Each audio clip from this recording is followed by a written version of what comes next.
अस्सलामुअलैकुम वरहमतुल्लाह। आज मैं आप लोगों के साथ औरत के मतलब कुछ खूबसूरत बातें कर रहा हूँ। औरत घर संभालती है, बच्चे पालती, खाने पकाती है, मेहमान नवाजी करती है।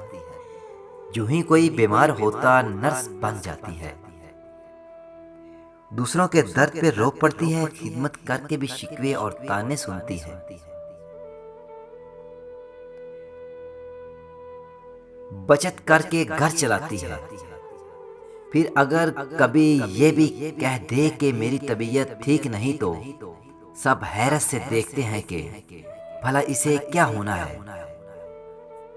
मोहब्बत में औरत से कोई जीतता नहीं और नफरत में औरत को कोई हरा नहीं सकता।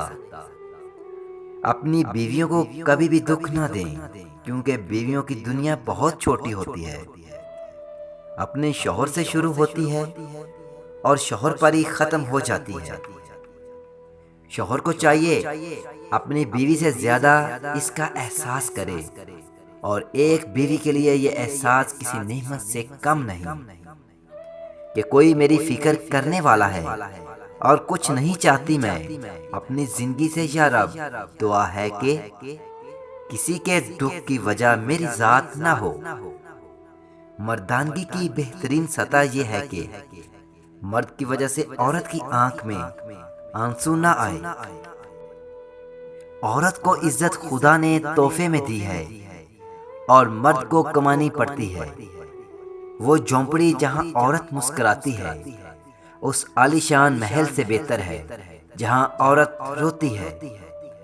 औरत और मर्द की सोच में ये फर्क है कि मर्द आने वाले कल का भी नहीं सोचता और औरत उसके साथ जन्नत में जाने का सोच लेती है।